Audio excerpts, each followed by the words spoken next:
Beleza, vamos começar. Deixa eu compartilhar aqui minha tela. Só um segundo.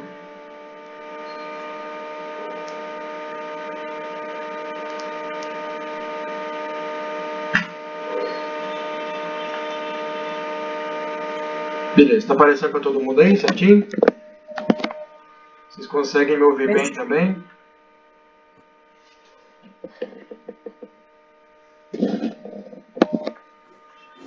Tranquilo, certinho, Pedrão. Então tá bom, então vamos começar. Não precisa botar fone então não. Pessoal, vamos lá então. Hoje é a nossa última aula.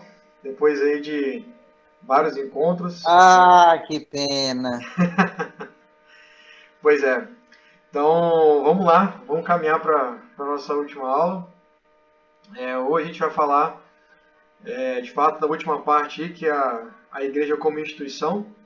Né? Então, só falando rapidamente, na última aula a gente falou um pouco sobre a igreja primitiva e também bem pouco das cartas, né? Cartas de Paulo, cartas dos outros apóstolos.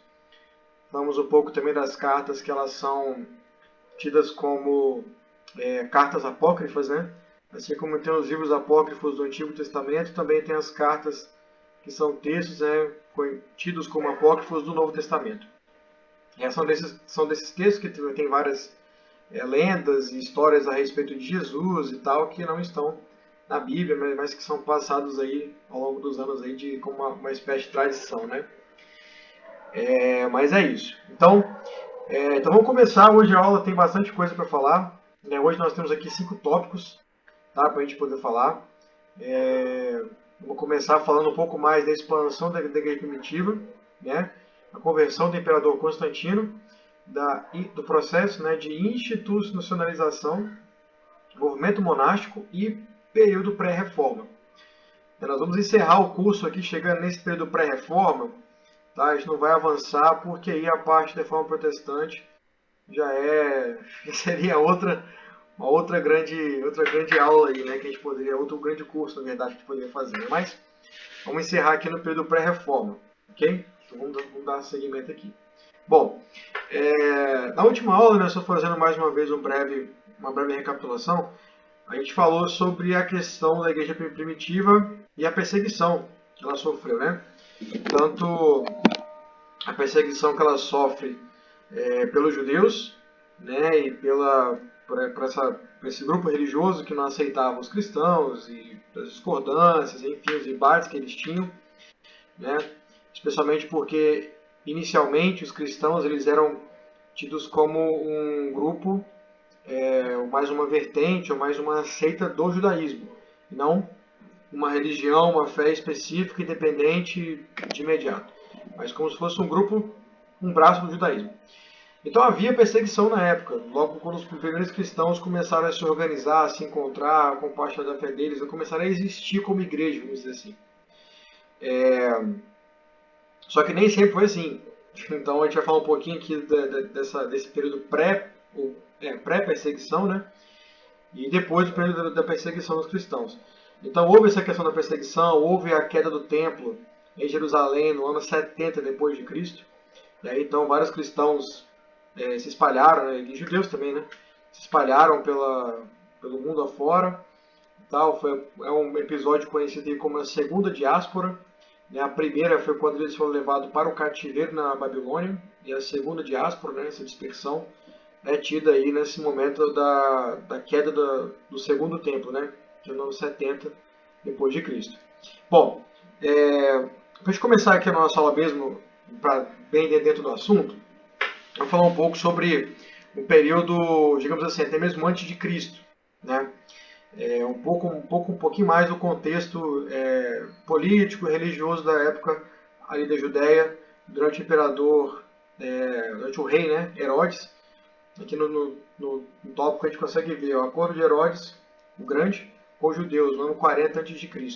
Havia um acordo que Herodes havia conseguido, né, junto ao imperador romano, para isentar os judeus de algumas obrigações que demais povos poderiam, né, ou melhor, deveriam cumprir, né, para com o Império Romano. E eram basicamente 3. Né? Primeiro, que os judeus não precisariam servir ao exército romano, estavam isentos disso. Não tinham a obrigação de adorar, né, os deuses romanos e também poderiam cumprir o descanso sabático. Eles poderiam viver, né, o Shabat deles sem trabalhar. Uma vez que você está como um povo subjugado de um outro império, né, você obviamente deve obedecer às leis desse império e o ritmo dele de trabalho, cultura, religioso, etc. e tal. Então, digamos que era um certo privilégio que o povo de Israel tinha e que os primeiros cristãos, de certa forma, eles até desfrutavam disso. Eles tinham acesso a esse benefício, a esses privilégios, né? Porque, como eu disse, eles eram vistos como um grupo, um braço do judaísmo. Então, esse benefício que era dos judeus se estendeu aos cristãos. Entretanto, depois de um tempo, né, acabou que eles perderam esse privilégio, justamente porque, diferentemente do judaísmo, o cristianismo não tem um estilo de ser, né, como igreja, como religião, como fé, seleto. Pelo contrário, é um tipo de fé que ela é aberta a todos, né?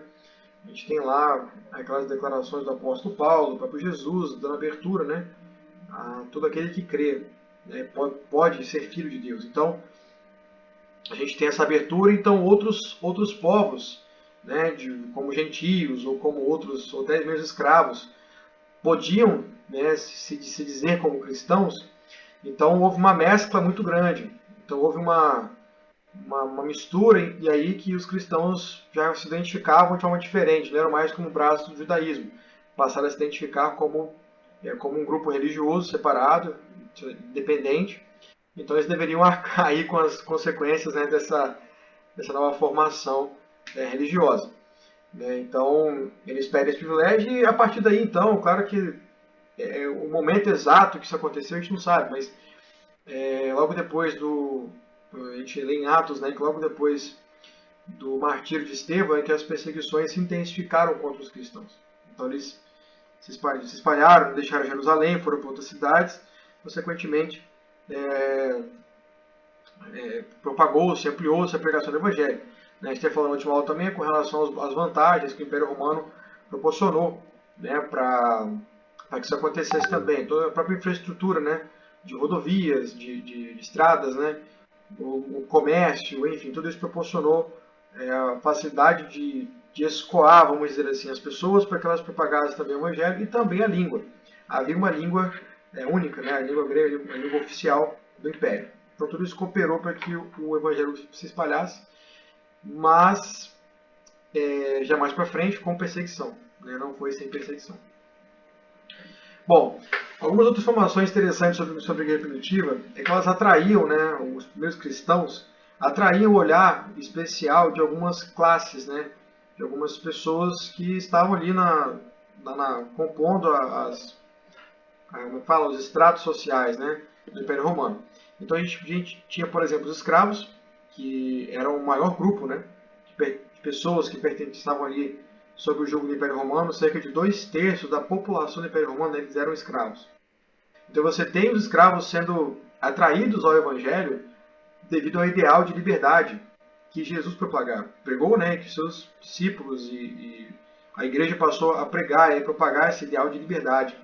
Né? Muito embora nós saibamos, né, que essa liberdade seja uma liberdade em Cristo, né, ela talvez ela não se aplicava à prática, à política, ao comércio, à economia na época, mas era uma prática que era pregada e que os escravos se identificavam e tinham algum tipo ali de, obviamente, interesse, serem livres, né, livres dessa escravidão obrigatória de servir ao Senhor, enfim.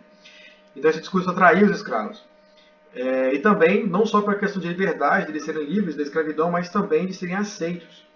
Né? Porque, obviamente, se na nossa sociedade hoje há preconceito, há separação de classes, há esse tipo de acepção de pessoas, né? Ainda mais naquela época, ainda mais quando a escravidão era algo tão gritante, tão latente, tão evidente. Então, essa questão de todos serem aceitos e iguais diante de Deus, como nós lemos na Bíblia, né, que já não tem grego, judeu, bárbaro, cita, homem, mulher, todos são aceitos diante de Deus. Então, isso é o ideal que atraiu os escravos. Os soldados também era outro grupo que eram bem atraídos pelo discurso cristão por conta da paz.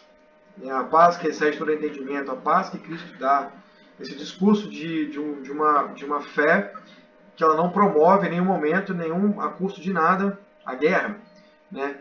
Que é bem diferente do que o Império Romano propagava, que era a Pax Romana, que na verdade o nome era Pax Romana, mas a paz que ela era obtida por meio de guerras, por meio da força, né? Do exército. Então é até interessante a gente ver que alguns textos de Atos, até mesmo a história, relata, né, alguns episódios onde ficou ali registrado na história porque foi iniciado por um tumulto. Iniciado por um tumulto, por exemplo, de judeus e cristãos, discussões, etc. Então tinha que acionar a guarda romana para poder separar, para tipo assim, para não ter tumulto. Por quê? Porque, obviamente, todos os impérios que passaram, né, que a gente falou aqui, Império Babilônico, Persa, o Império Grego, agora o Romano, o maior interesse deles é que eles permaneçam de pé para sempre, o maior tempo possível. Então, o maior inimigo desses impérios, né, são as revoluções, são as incursões, que muitas vezes elas surgem de dentro do próprio império. De um grupo nacionalista, de um grupo que não quer se meter mais às ordens do imperador, etc. e tal. Então, qualquer tumulto poderia ser alguma coisa que poderia ali surgir algum tipo de conflito, enfim, poderia fugir ao controle do governo. Então, eles não queriam que isso acontecesse. Então, essa paz romana, que era obtida por meio dessa imposição militar, é completamente diferente da paz que Cristo ensina no Evangelho. E as mulheres eram outro grupo também que eram extremamente adeptos, aceitos, né, digamos assim, entre os cristãos e buscavam os cristãos devido à dinâmica, né, ou a forma que os cristãos lidavam, tratavam as mulheres e cuidavam das mulheres. Então a gente pode ver que os cristãos eles lutaram, né, contra o aborto e o infanticídio. É interessante mencionar aqui que culturalmente o Império Romano, se uma família já tivesse uma filha, né, e nascesse mais uma menina, essa menina recém-nascida poderia ser descartada. Não era um crime, não era problemático, era uma coisa completamente permitida, porque culturalmente a mulher não tinha o valor, né, como de um homem, então ela poderia ser descartada. Então os cristãos eram as pessoas que cuidavam dessas crianças, que cuidavam para que elas não fossem abandonadas, ou até mesmo incentivavam para que as famílias não deixassem essas crianças fora da família, jogassem fora, enfim, mas que abraçassem e cuidassem, né, tivesse como filho, né, naturalmente, enfim. Também com o acolhimento das viúvas e dos órfãos, né, que sempre foi um ensino bem forte dos primeiros cristãos e dos próprios apóstolos. A gente pode ver bastante isso nas cartas de Pedro, João e o próprio Jesus também falando. Bom, então, como a gente falou aqui, inicialmente os cristãos, logo no início, desfrutaram de uma certa segurança, certa liberdade. Entretanto, depois do martírio de Estevão, as perseguições se intensificaram. Elas permaneceram até por volta do século III, perseguição ferrenha dos cristãos. Né? Então, assim, foi um momento onde houveram muitas mortes e vários percalços e prejuízos que os cristãos passaram por terem essa fé. Isso foi até o século III. Eu mencionei aqui especialmente o imperador Nero, que foi durante aí o período de 54 a 68 d.C., que foi o imperador que tinha o costume de queimar os cristãos pendurados, né, em estruturas, postes, por exemplo, para que iluminasse a cidade à noite. Tamanho era a perseguição que os cristãos passaram. Mas também tivemos muitos, embora as perseguições fossem fortes, né, bem intensas, tivemos muitos testemunhos de fé. Eu coloquei aqui dois para a gente poder ler junto. Primeiro é o de Inácio de Antioquia, depois a gente vai ver o próximo slide. Diz o seguinte: era discípulo do apóstolo João, viveu no período de 60 a 107 anos depois de Cristo. Tornou-se célebre pela fidelidade a Cristo e meio às perseguições que sofreram e as cadeias que enfrentou devido à fé que professava. Sendo levado a Roma, em algumas paradas obrigatórias, não se esquecia de escrever às igrejas que o recebiam ou lhe enviavam saudações. Para testemunhar sobre Jesus Cristo, Inácio estava disposto a enfrentar a morte e o caminho do martírio. A caminho do martírio, proferiu as seguintes palavras: não quero apenas ser chamado de cristão, quero também me comportar como tal. Meu amor está crucificado. Não me agrada mais a comida corruptível, mas quero o plano de Deus que é a carne de Jesus Cristo, e seu sangue quero beber, que é a bebida imperecível. Porque quando eu sofrer, serei livre em Jesus Cristo, e com ele ressuscitarei em liberdade. Sou o trigo de Deus e os dentes das feras hão de me moer, para que possa ser oferecido como pão limpo de Cristo. Referência aí de Augusto Gonzalez, historiador, né?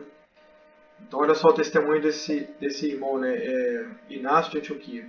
Estava consciente da morte, consciente do caminho que ele iria passar, mas um cara que foi consciente e feliz da vida por testemunhar assim do Senhor.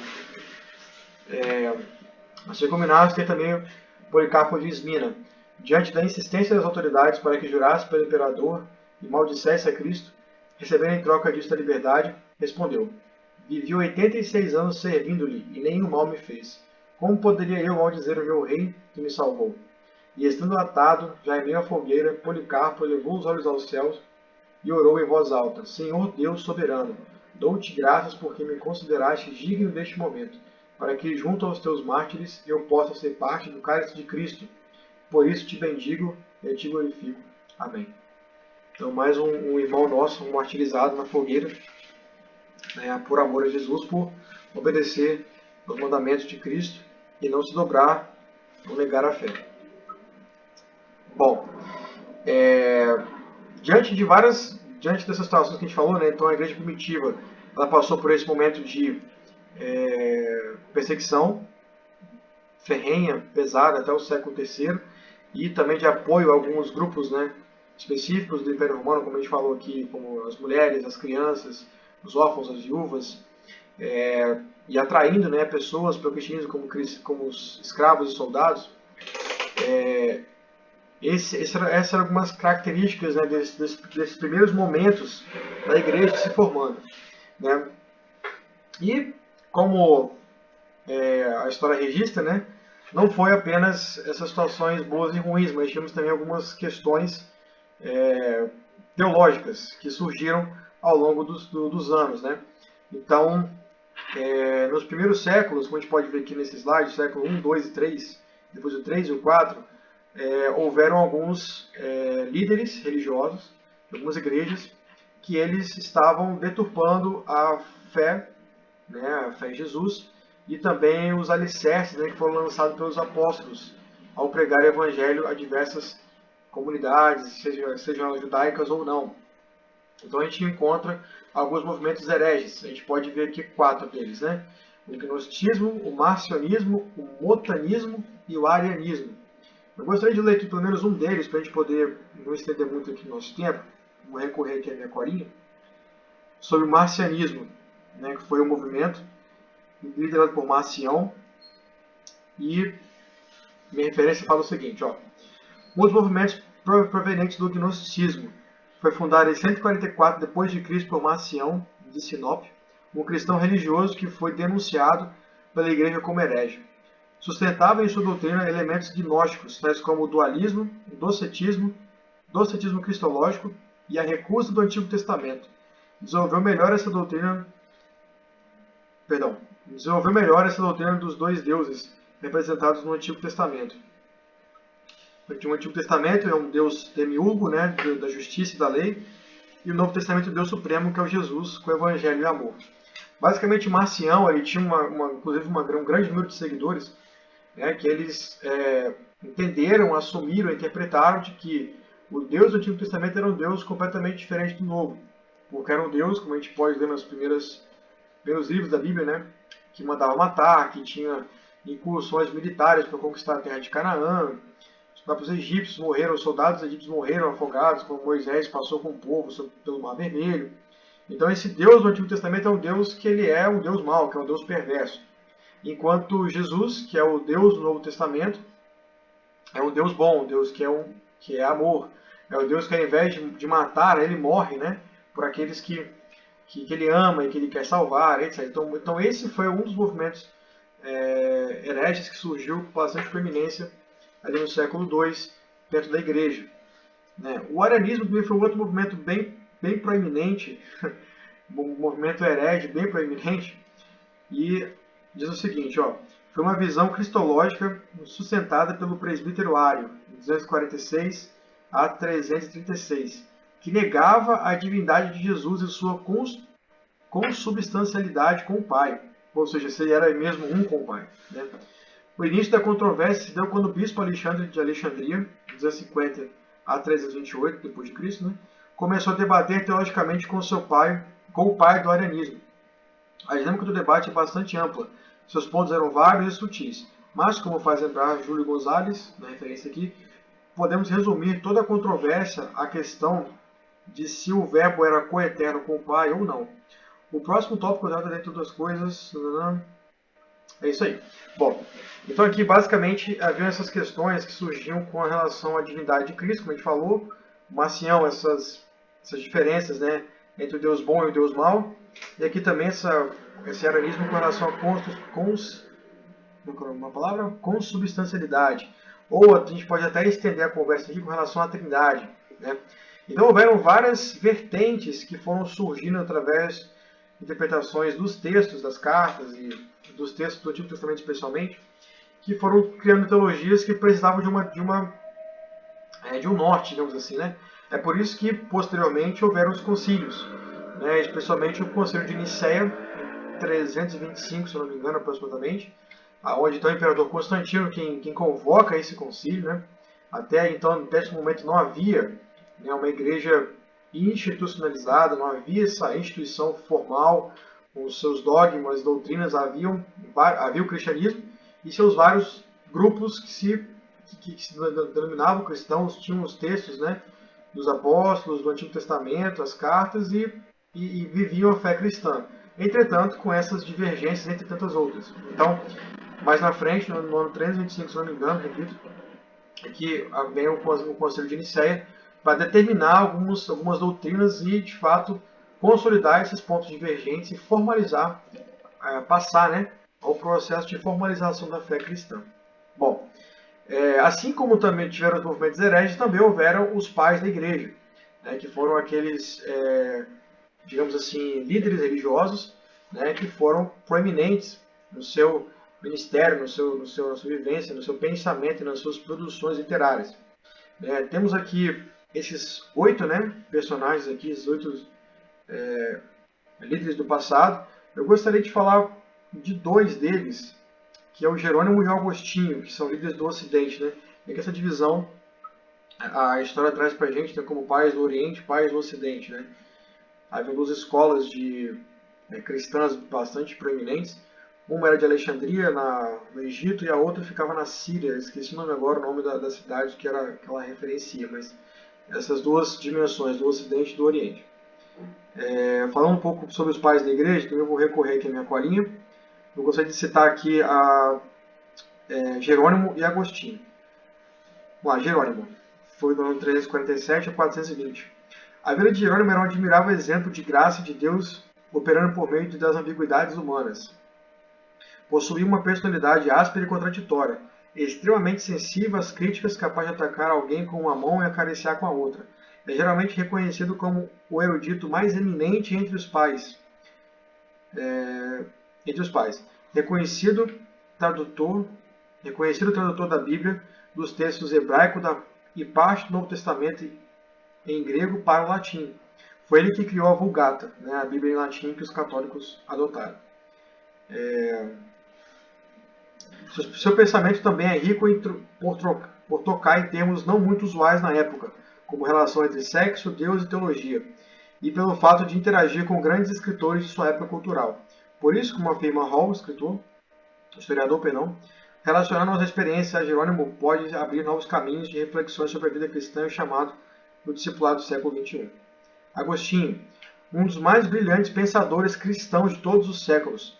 Seu pensamento situa-se na transição entre a antiguidade e a medievalidade. Foi o grande divisor de águas, visto que influenciou todo o pensamento teológico posterior na igreja cristã, medieval e moderna. Teve uma trajetória longa e conflitiva, passando por diversas crenças e movimentos que influenciaram a formação de seu pensamento, antes de se converter definitivamente ao cristianismo. Passou pelo maniqueísmo, ceticismo, astrologia, neoplatonismo.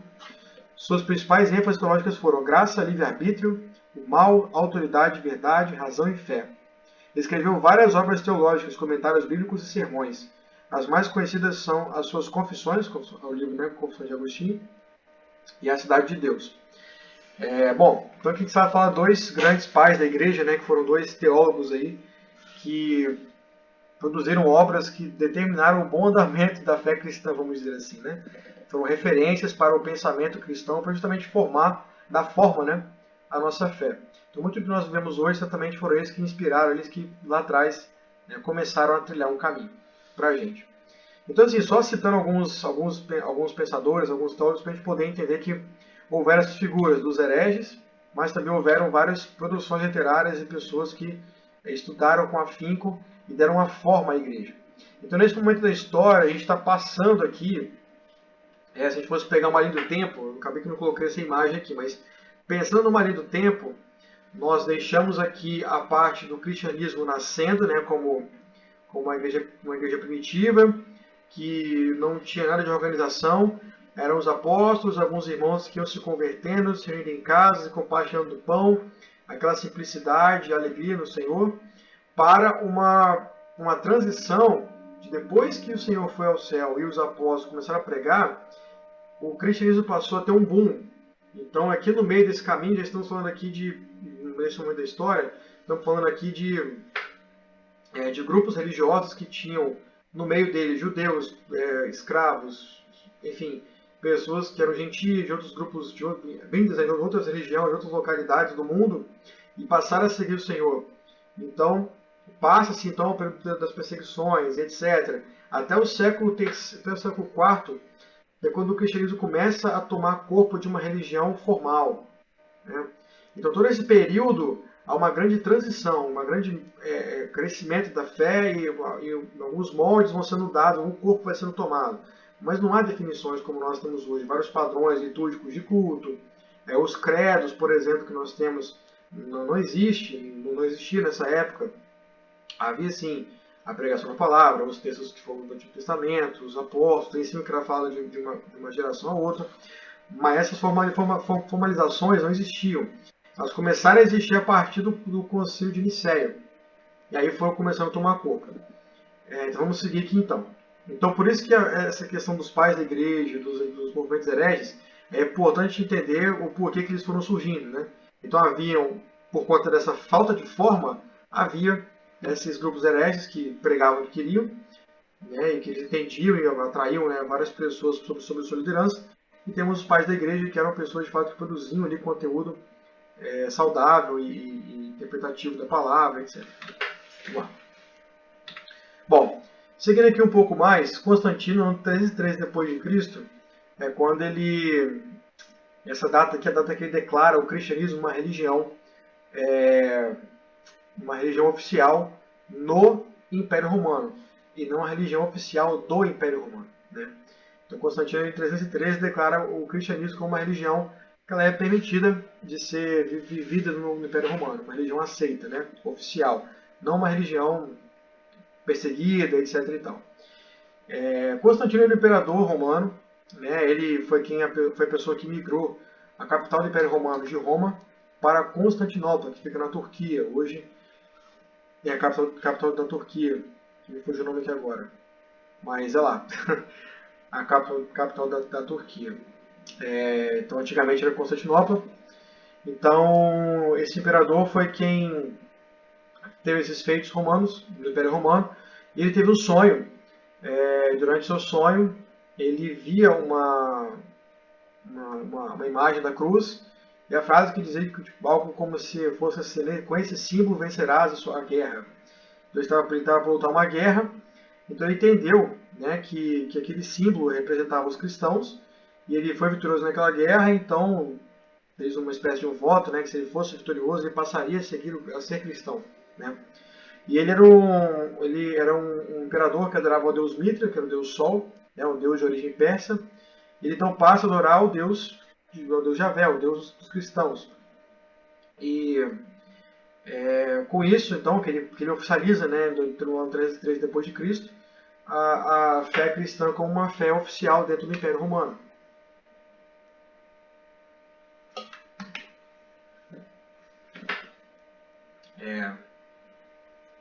Beleza. Então, Agora que vale a pena a gente pensar algo aqui a respeito sobre esse momento da história, que é o seguinte. Quando Constantino se converte ao cristianismo, quando ele assume, né, seguir essa religião, é importante a gente entender, a gente falou isso nas aulas passadas, né, mas reforçar, fazer um parênteses aqui, rapidamente reforçar, que esse momento, essa questão do imperador, por exemplo, se converter a uma nova religião, ou a própria religião que o imperador tem, né, ali, como uma religião que ele segue, seja ela oficial do reino, ou a própria religião dele mesmo, pessoal, é preciso entender que antigamente era obrigatório, digamos assim, uma associação da divindade com o imperador, com o rei.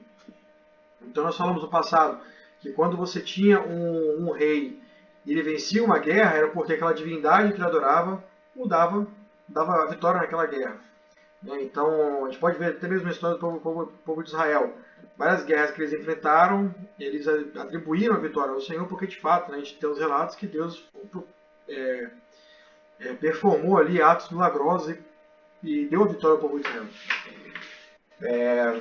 Então, assim, tem esses relatos. Então, quando o imperador ele assume essa religião, a gente precisa entender que a gente não pode julgar, mas a gente precisa ter, no mínimo, uma questão a ser levada em consideração, que é qual o interesse dele com o cristianismo, fora o ponto de vista de fé, o ponto de vista religioso. Porque uma vez que você tem os imperadores associados a uma religião, e a adoração àquela religião é muito atrelada ao imperador e à sua performance como imperador, né? Então Constantino estava ali se tornando cristão, mas por conta de uma performance que ele teve como general, digamos assim, com uma vitória militar. Então ele viu que com esse novo Deus, o Deus dos cristãos, ele poderia também ter outras vitórias militares e conseguir que seus objetivos fossem alcançados, seja eles quais fossem. Porque era muito disso. Do imperador adorar uma divindade e também em troca daquilo que a divindade poderia fazer por ele. Então a gente tem aqui uma frase do historiador, né, Gonzales, que diz o seguinte: Constantino queria que a igreja fosse o cimento do império, e por isso qualquer divisão nela poderia ameaçar a unidade do império. Então a gente vê que Constantino ele se converteu, aí volta a dizer que a gente não pode julgar, né, a conversão de ninguém, mas a gente vê que havia um interesse político na conversão de Constantino. Tá? Havia o interesse de unificar o império, havia o interesse de alguma forma fortalecer o império para que ele não ruísse com as invasões externas. Muito embora a gente saiba que no futuro, assim,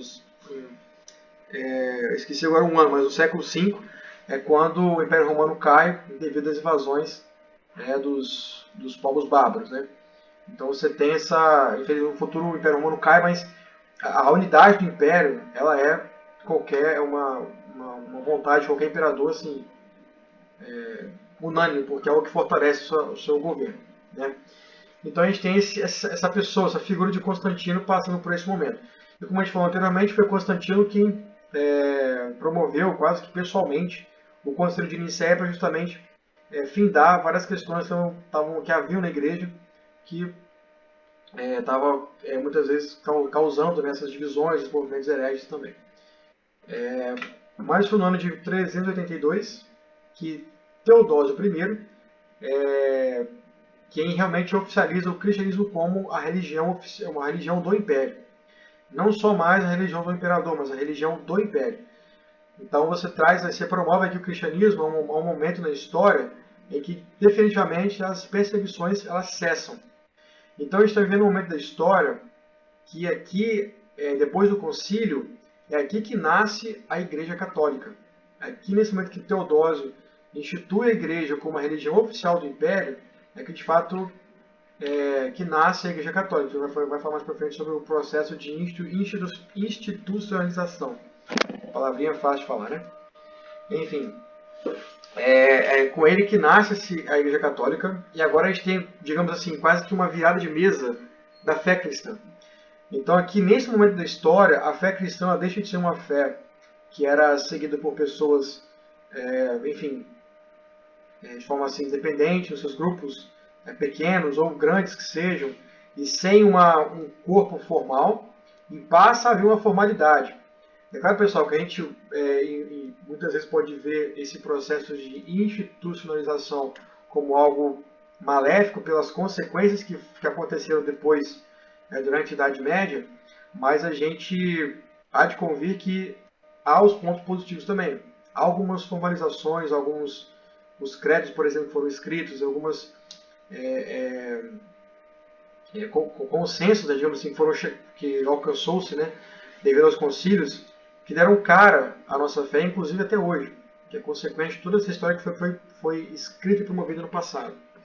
Então, nesse momento aqui, a partir do século V, é quando começa a Idade Média. Aqui, esse ano é o ano 382, no século IV, mas a partir do século V, que é do ano 400, alguma coisa ali em diante, é onde starta a Idade Média. Não há uma data cravada no dia tal, na hora tal, que começa a contar a Idade Média. Não há isso, não há esse consenso na história, mas alguns fatos históricos começam, eles dão, né, esse início e fim de alguns períodos. Então, a partir do século V, né, que é quando o Império Romano cai, pela invasão dos bárbaros e tal, onde começa a Idade Média. Então a gente encerra a Idade Antiga, passa a Idade Média, então vem a Idade Moderna depois do século XV, quando encerra a Idade Média, e século XVI, século XVI tem a Reforma Protestante. Mas isso papo para outra aula. Outro curso, na verdade, né? Vamos lá. Então, nesse momento que começa a Igreja a tomar corpo como instituição, a gente tem uma série de mudanças, como eu falei, uma virada de mesa na vida da Igreja. Então ela passa de movimentos, digamos assim, isolados, de comunidades cristãs que se conversavam, se comunicavam, obviamente, tinham ali as cartas, tinham os textos bíblicos, tinham os valores e princípios, e tinham o ensino dos apóstolos, e tinham a comunhão. Agora passa-se a igreja a ser uma instituição. Então, por ser uma instituição, há uma série de formalidades e estruturas que são formadas.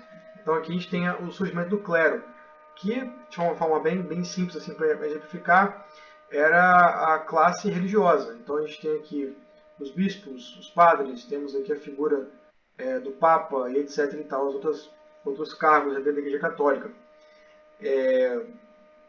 E com isso a gente tem aqui, na verdade, né, até tem um tópico aqui, o ministério passou a ser carreira e não mais vocação. Então antigamente, nesse momento da história, você tinha vários cargos dentro do clero, e que as pessoas que tinham dinheiro elas eram pertencentes ao clero ou à nobreza parasitária que tinha nas cortes dos reis, imperadores, etc. Para você se tornar clérigo, você não tinha apenas que ter um chamado vocacional, você precisava pagar por isso, para se tornar um clérigo e ter uma vida bem sucedida financeiramente, porque o Estado te bancava. Já não havia mais essa questão de contribuição da igreja para ajudar outras igrejas, mas o próprio Estado bancava tanto a igreja, quanto o clero, quanto a estrutura, etc. E tal. Então, essa mudança é muito chocante na vida da igreja. Então, passa aqui a ter uma série de transformações. Então, surgimento do clero, a mudança da língua. A língua oficial agora aqui da religião cristã é o latim. Né? Como a gente falou, Jerônimo foi quem criou a Vulgata, na versão bíblica em latim, falamos do Jerônimo mais alguns slides atrás. Não havia mais a vivência nem a comunidade, mas uma separação de classes entre leigos e o clero. Então aqui, nesse momento da institucionalização, há uma grande separação, há um abismo aqui, né, entre o que é a elite sacerdotal e o povo. Então, antigamente, você tinha comunhão, o partir do pão, a celebração dos irmãos, a oração em comunhão, etc. Aqui a gente está no momento que as igrejas, as instituições já nem falam durante os cultos a mesma língua que a população, ou que os leigos falam. Há um abismo aqui religioso enorme. E as pessoas elas passam, né? Até o último tópico que diz, ó, o Estado sustentava a igreja de garantia da legitimidade de poder, tá? Aí fala aqui, ó, desde ser uma religião passando no profético por essa algo institucionalizado, nesse processo a igreja passou a hierarquizar os cargos do ministério, fazendo distinção entre leigos e clero, a citação popular devido à tradição e sincretismo heresias. Ou seja, nesse momento, o que eu estava querendo dizer é o seguinte, a citação popular ainda havia deles ir à igreja e tudo mais, porque havia uma espécie de uma tradição de que os apóstolos eram líderes da igreja e passava essa liderança aos anciãos, às pessoas de confiança, etc. E aquilo ia sendo passado. Então esse respeito permanecia.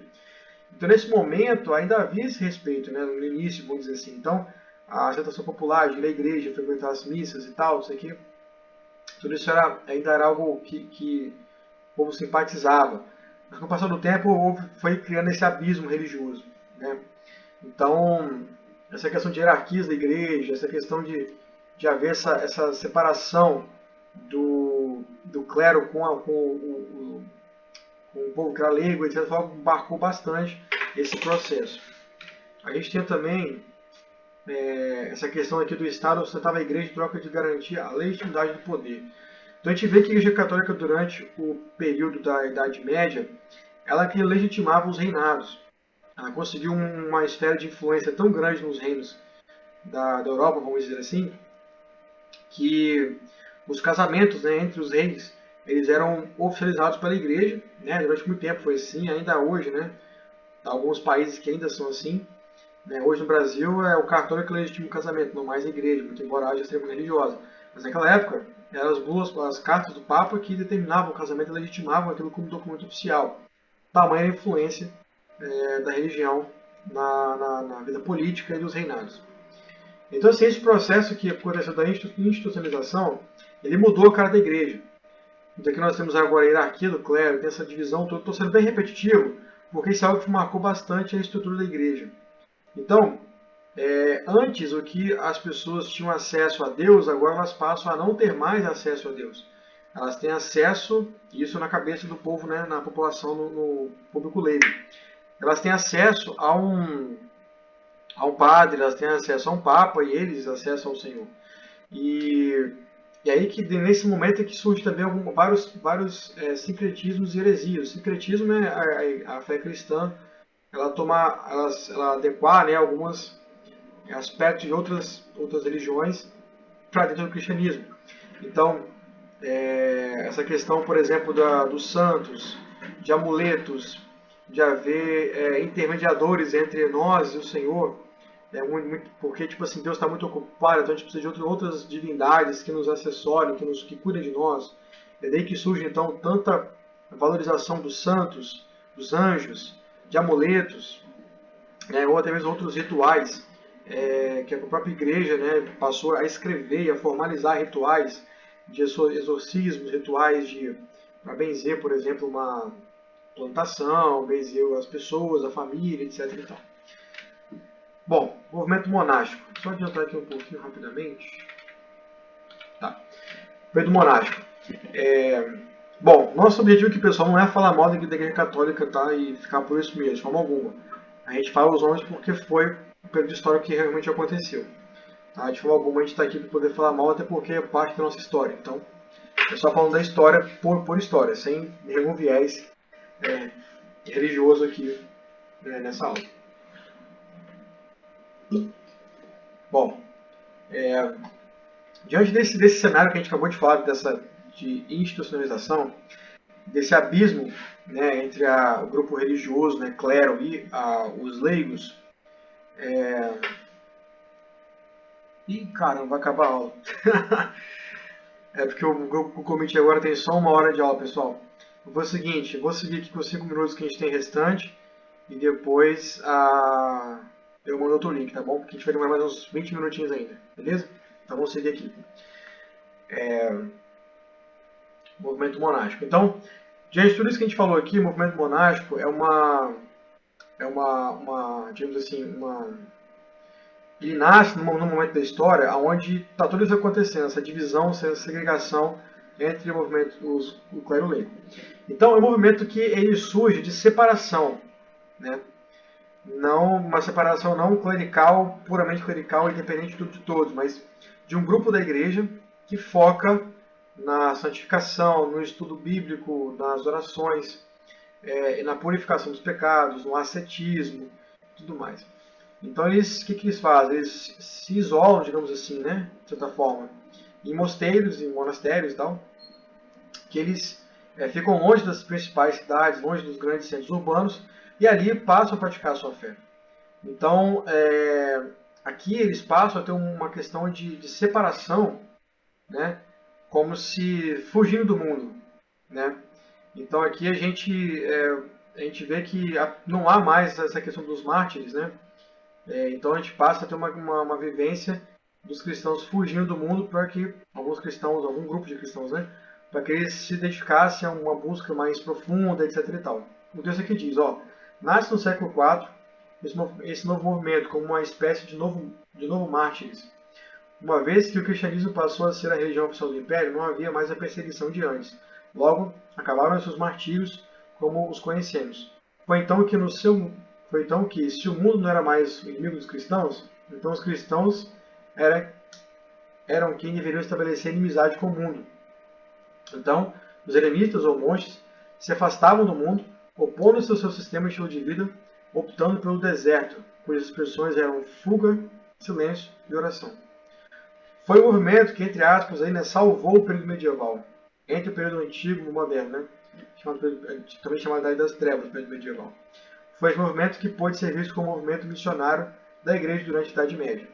Então, esse movimento do monástico, ele foi, de fato, sim, um movimento que salvou a Idade Média, porque foi algo que, de fato, os cristãos puderam viver de forma nobre, de forma a viver o Evangelho. Porque a gente vai ver aqui nos próximos slides as características do período monástico, eles, de fato, serviram a comunidade sem aquele abismo que havia dentro da igreja. Né? Naquele momento da história, a igreja passou a falar latim dentro da igreja, havia um abismo entre o clero e os leigos, não se misturavam, etc. e tal. Então aqui, os monges, os católicos, eles tinham um estilo de vida diferente que abraçava a comunidade ao redor também.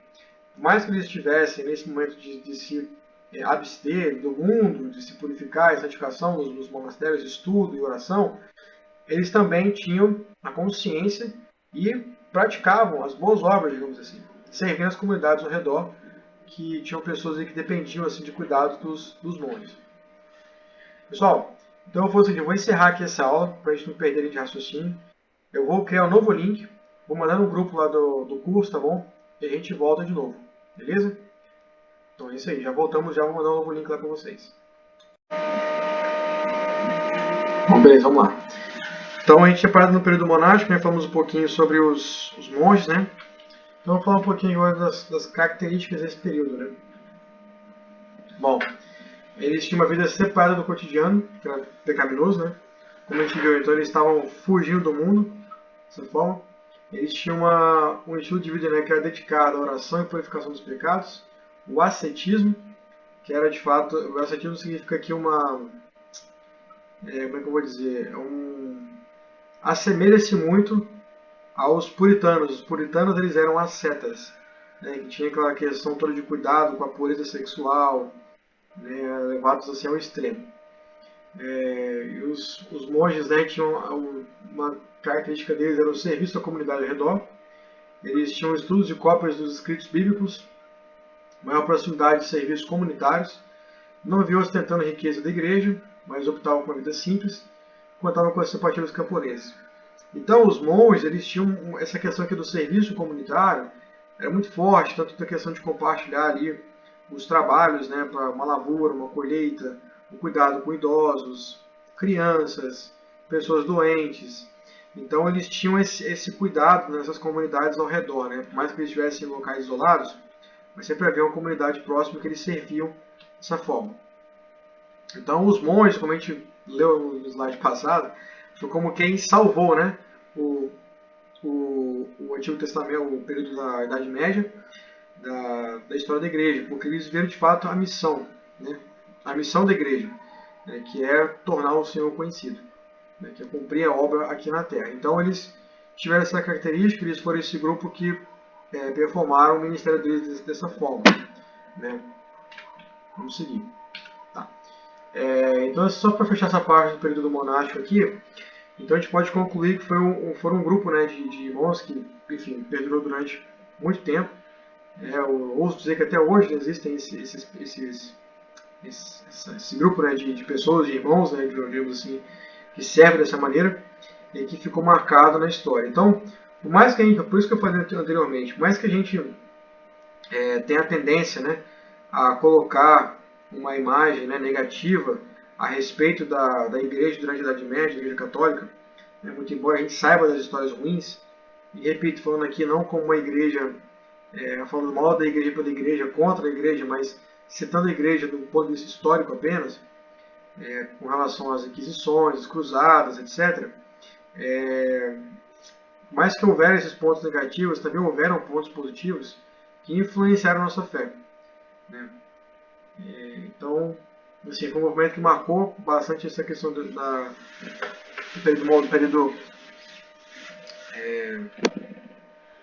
período da Idade Média, fugiu aqui a palavra, foi o movimento monástico.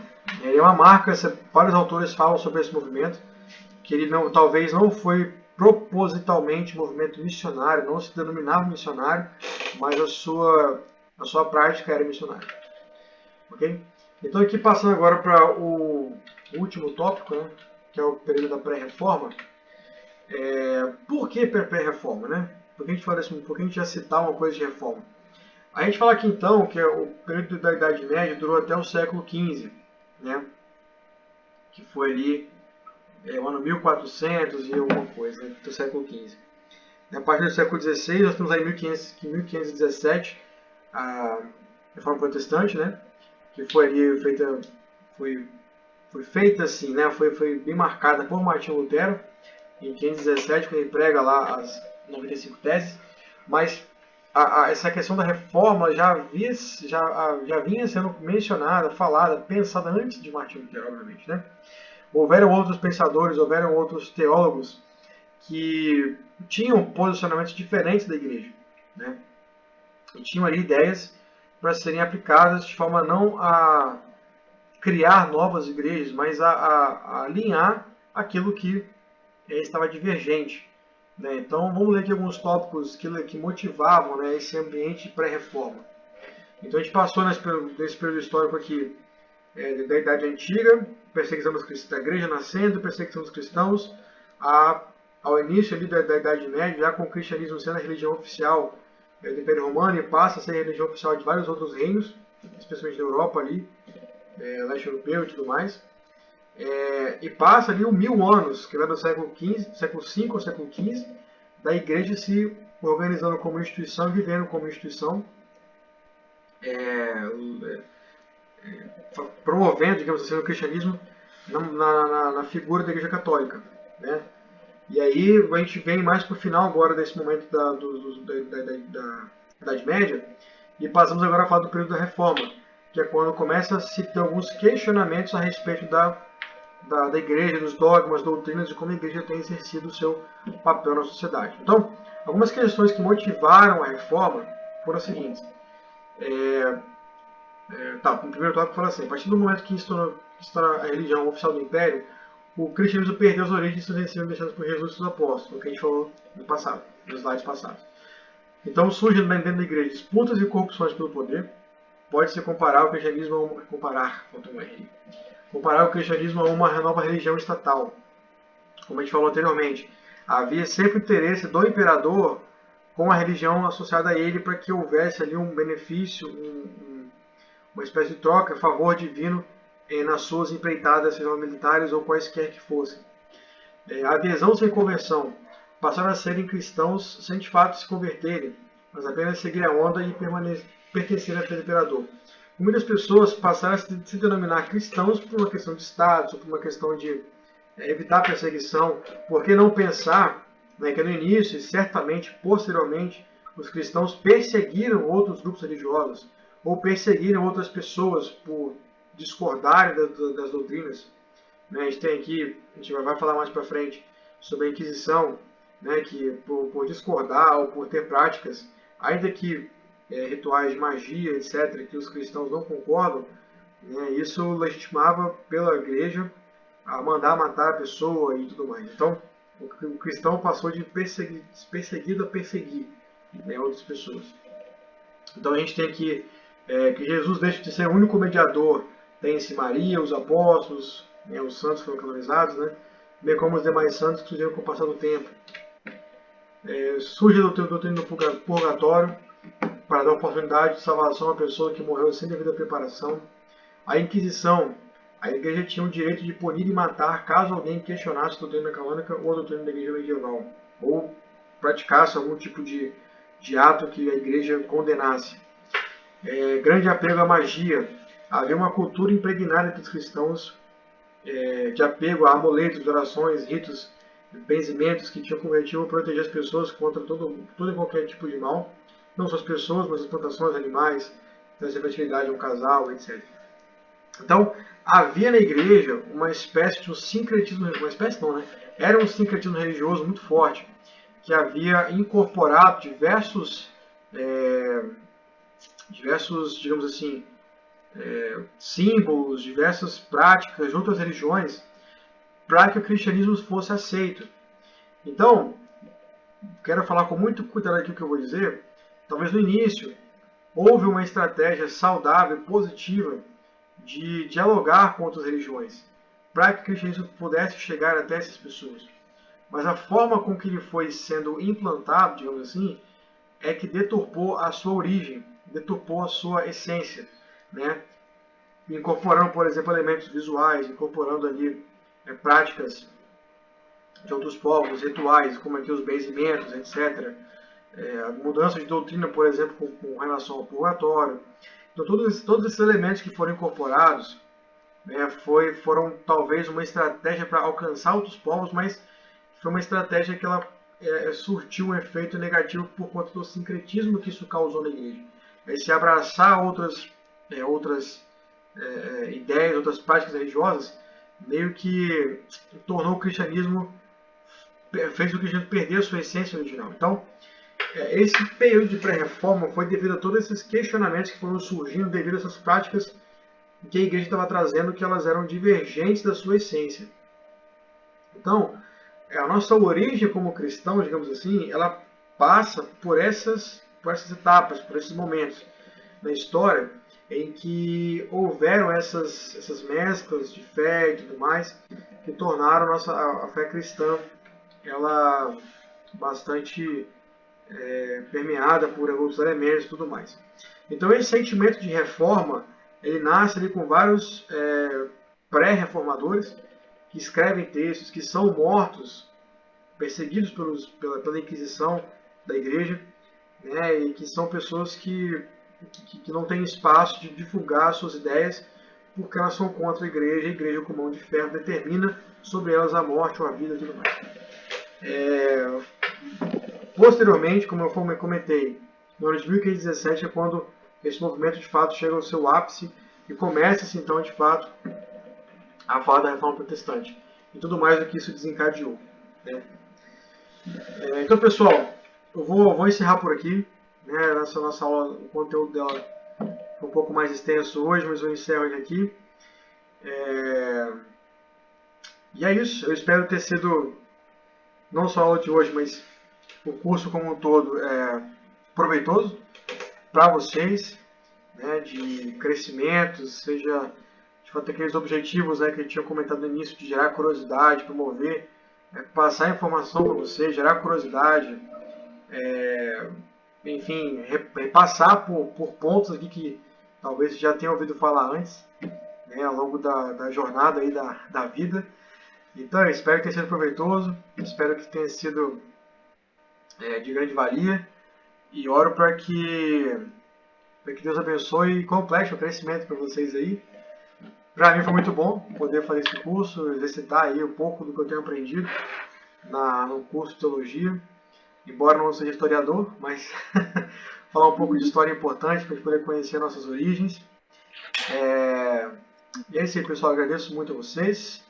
Essa aula está gravada, eu vou postar lá mais para frente daqui a pouco, hoje ou amanhã, para que fique registrado. Eu vou compartilhar o material também. E fica como sempre dito, né, qualquer dúvida, comentário, fique à vontade para falar comigo, pode mandar mensagem, estou à disposição. Forte abraço.